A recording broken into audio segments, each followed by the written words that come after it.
You are sitting in a windowless room, 3 floors underground, in a building that does not appear on any map. The chair is metal. The table is bare. There is a camera in the corner, with no blinking light, which means it is either off or they don't want you to know it is recording. You've been here for 4 hours. You haven't spoken to anyone. You flew in this morning on a commercial flight from Chicago, where until last Tuesday, you were a graduate student in international relations. You applied to 73 jobs in the last year.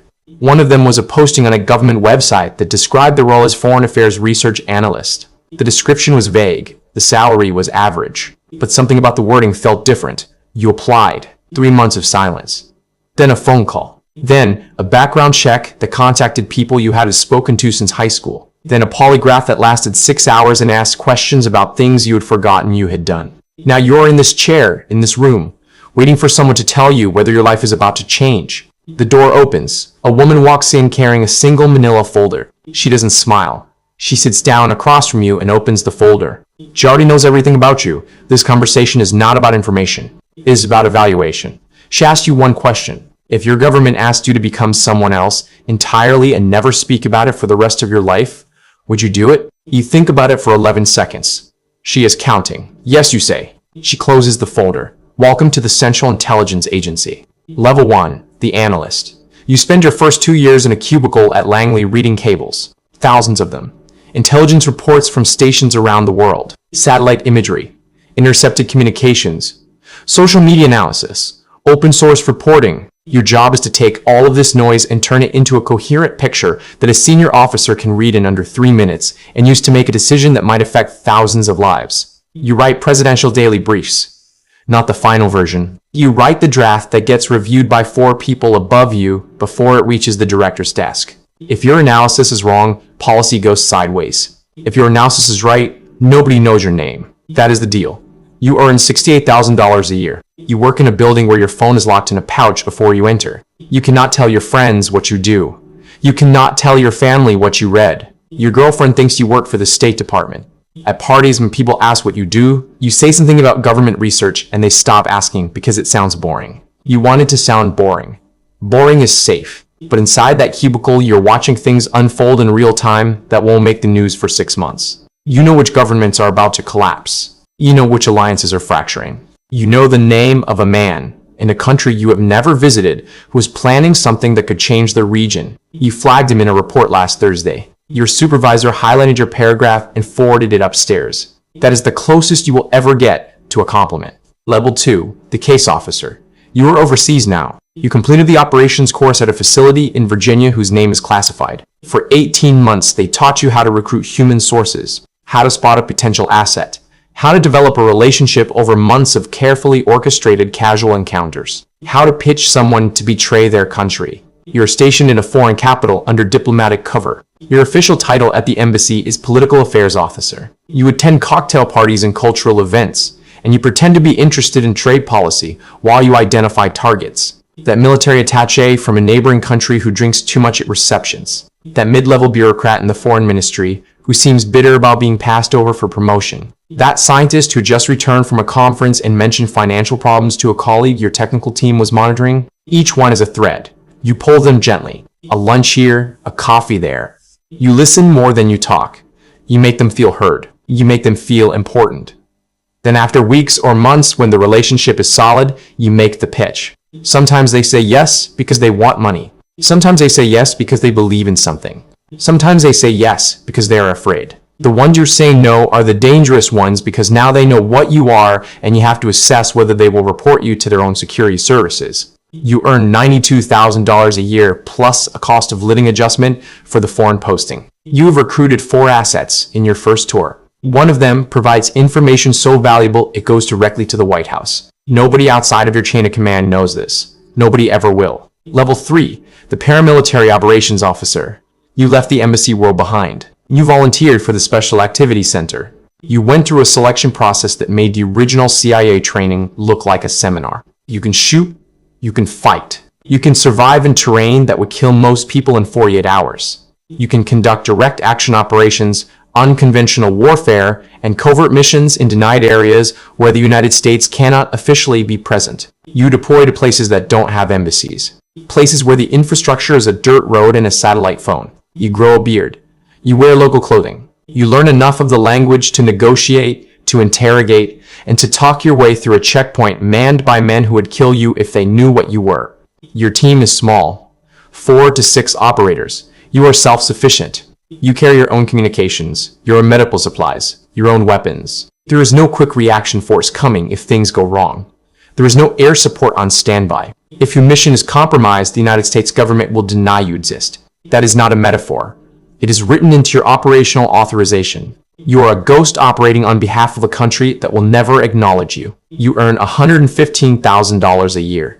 Some of your missions last 3 weeks. Some last 11 months. Your family receives a phone call once a month through a secure relay. Your children hear your voice through a static haze and ask when you are coming home. You say soon.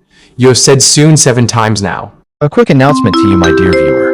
Send your story suggestions and your art commissions to our email address, stickmanstories32@gmail.com. Also check out the channels credited in our videos.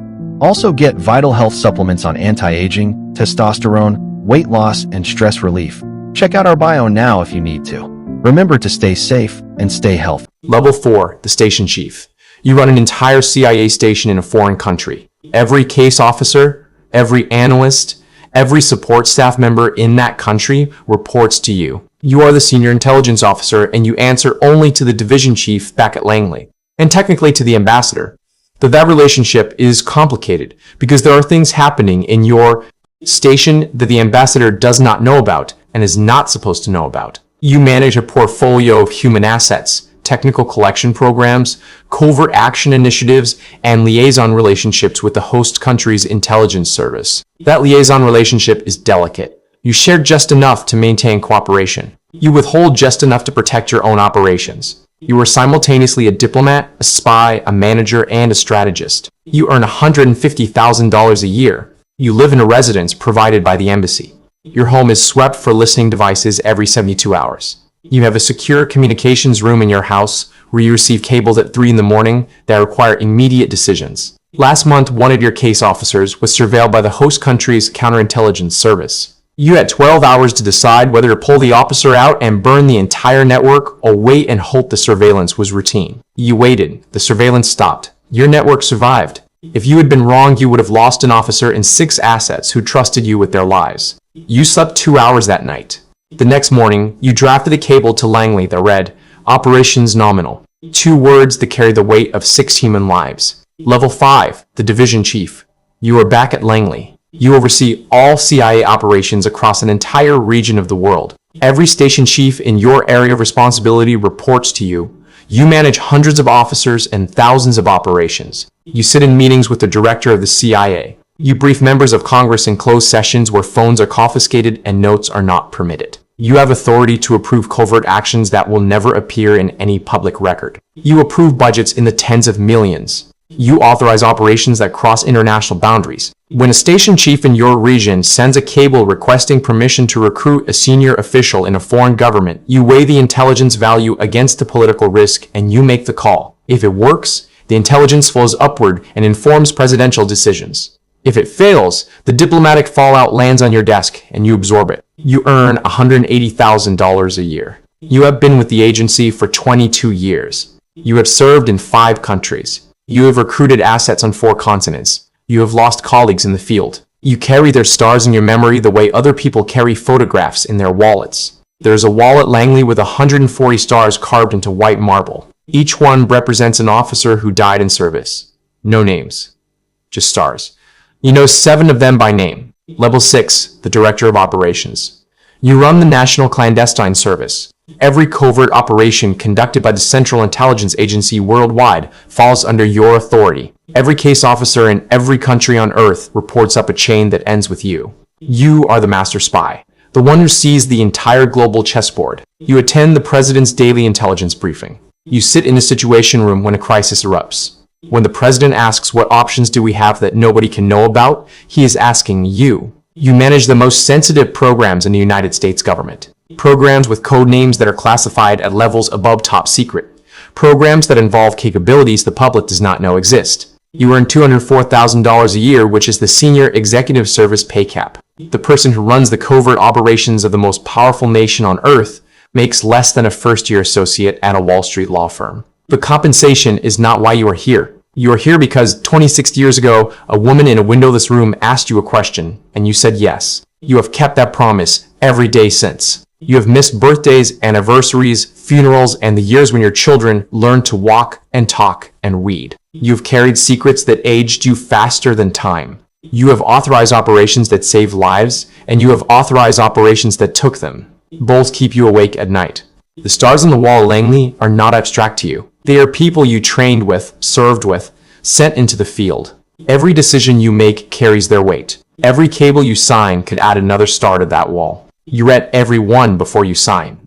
Every single one. And then you sign, because that is what you swore to do, in a metal chair, in a windowless room, 3 floors underground, in a building that doesn't appear on any map. The woman with the manila folder retired 9 years ago. You never learned her real name. She never learned what you became. But the question she asked you still echoes in every decision you make. Would you become someone else entirely and never speak about it? You did. You have. And there is no going back. There was never any going back. You understood that the moment you said yes. You just didn't know yet how much that single word would cost.